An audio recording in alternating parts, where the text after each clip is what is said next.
Monte Sinai.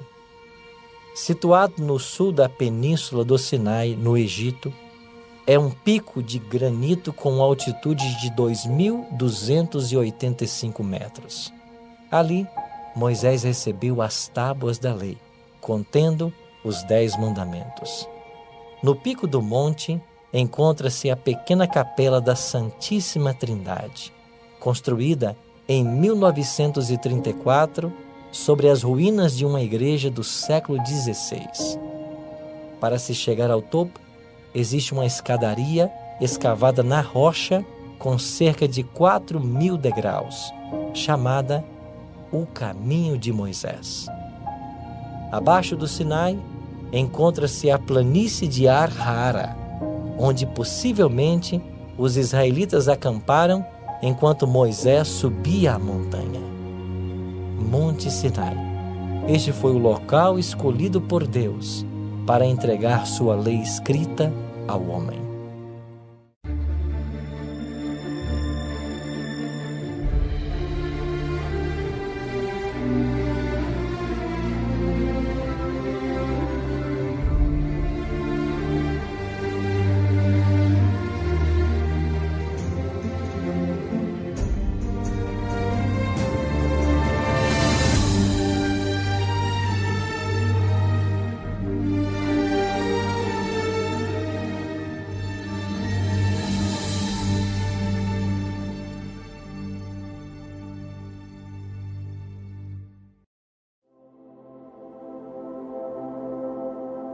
Jesus havia passado a noite inteira em oração aqui no monte, perto do Mar da Galileia.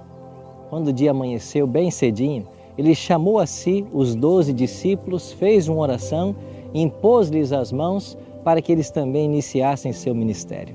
Depois se dirigiram para a praia, aqui no Mar da Galileia. Ali uma multidão o esperava. Pessoas aqui da região, de Decápolis, também de Tiro, Sidom, Mar Mediterrâneo, todos se ajuntavam para ouvir as mensagens e os ensinos de Cristo. A praia ficou pequena. Jesus, abrindo o caminho entre a multidão, se dirigiu então para uma planície. Ali ele se assentou. E todos assentados agora estavam atentos para ouvir as palavras de Jesus. Havia uma grande expectativa a respeito do que ele iria ensinar.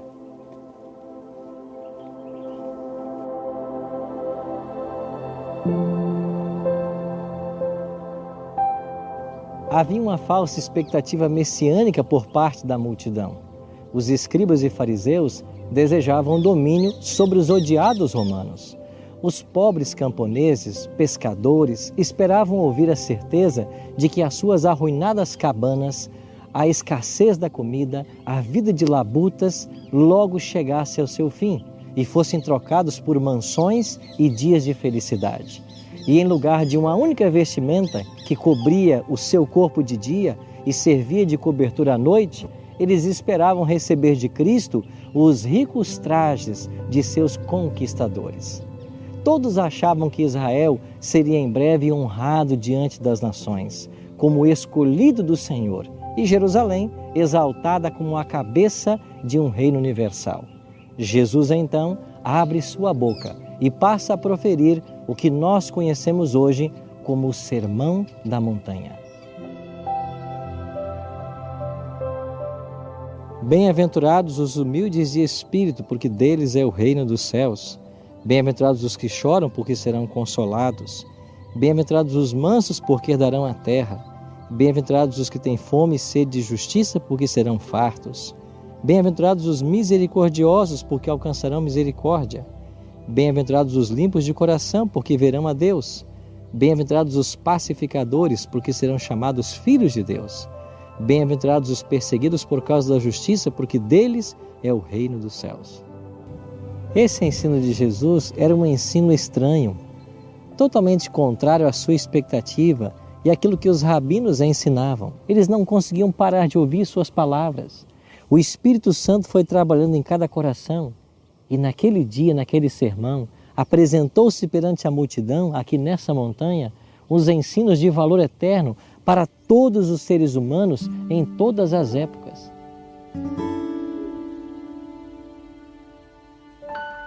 Aqui nesse local, Jesus tocou num assunto muito delicado para muitas religiões nos dias atuais. Muitos ensinam por aí que a lei de Deus foi mudada ou alterada. Mas aqui, Jesus ensinou algo diferente. Ele disse: não penseis que vim mudar a lei ou os profetas. Não vim abirrogar, mas vim cumprir. Porque em verdade vos digo, passará os céus e a terra, mas nenhum i ou um tio jamais passará da lei até que tudo se cumpra. E aquele que não ensinar isso será considerado pequeno no reino dos céus. Mas aquele que ensinar e praticar, esse será considerado grande no reino dos céus. Jesus não mudou sua lei. Se a lei de Deus pudesse ter sido mudada, Jesus não precisaria ter vindo a esse mundo morrer pela nossa transgressão. Mas exclusivamente porque a lei de Deus não pode ser mudada, é que Jesus veio pagar o preço da nossa desobediência. Por falar em lei de Deus, eu me lembro agora de um outro monte, onde o próprio Cristo, pré-encarnado, entregou as 2 tábuas da lei.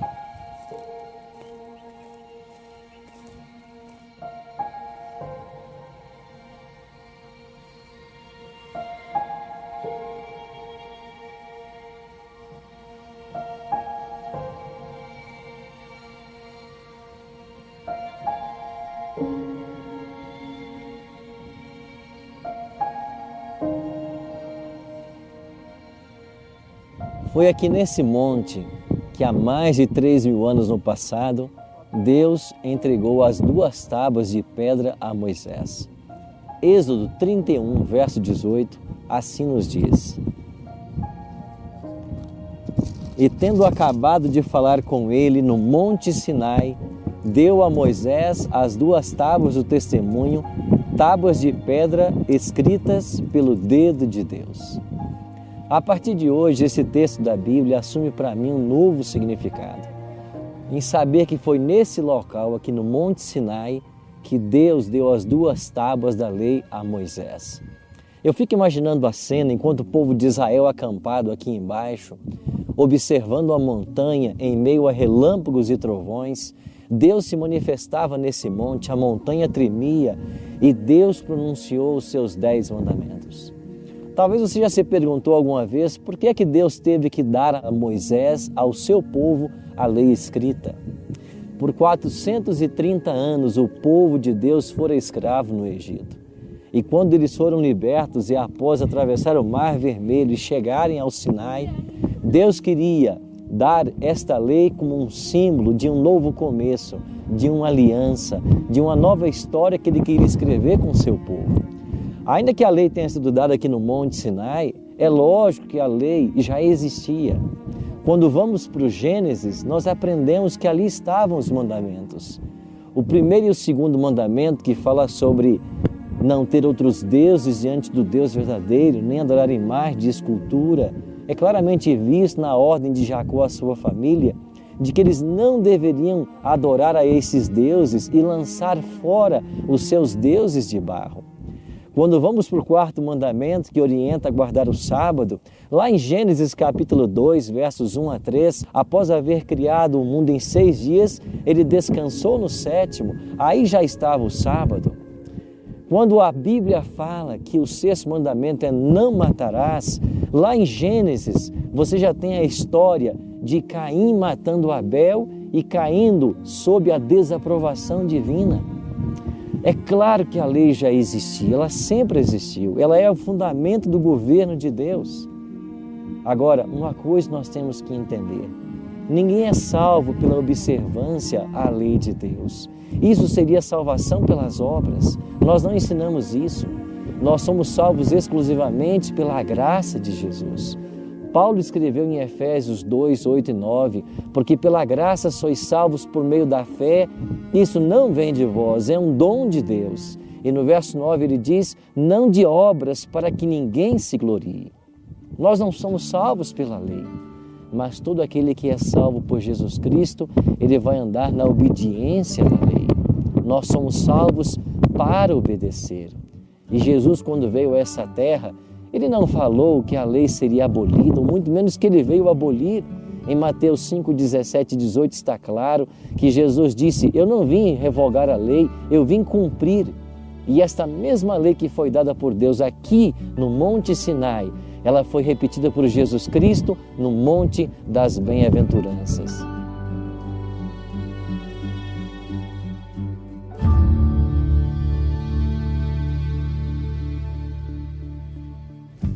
A lei de Deus é como um espelho. O espelho mostra que o seu rosto está sujo, mas não pode limpá-lo. A lei de Deus mostra que você está em pecado, mas não pode perdoar o seu pecado. A função da lei é nos levar a Cristo. Por isso ela deve ser respeitada. Nós não somos salvos pela lei, pelas obras. Somos salvos por Cristo. Mas uma vez salvos por Cristo, o resultado dessa salvação é obediência à lei. Por isso eu pergunto para você hoje: está você disposto a partir de hoje obedecer à lei de Deus como norma do juízo? Está você disposto a aceitar os 10 mandamentos como sendo a vontade de Deus para a sua vida? Se esse é o seu desejo, eu queria orar com você agora. Pai Santo, aqui neste local, onde o Senhor pronunciou as bênçãos e os ensinos sobre o teu povo, nós também queremos ser abençoados. Nós queremos declarar a nossa fé na tua palavra, na tua lei e pela tua graça obedecê-la. Em nome de Jesus nós te oramos. Amém. Jesus prometeu que viria e veio. Ele prometeu que morreria e morreu. Ele prometeu que ressuscitaria e ressuscitou. Ele prometeu que vai voltar. Espere.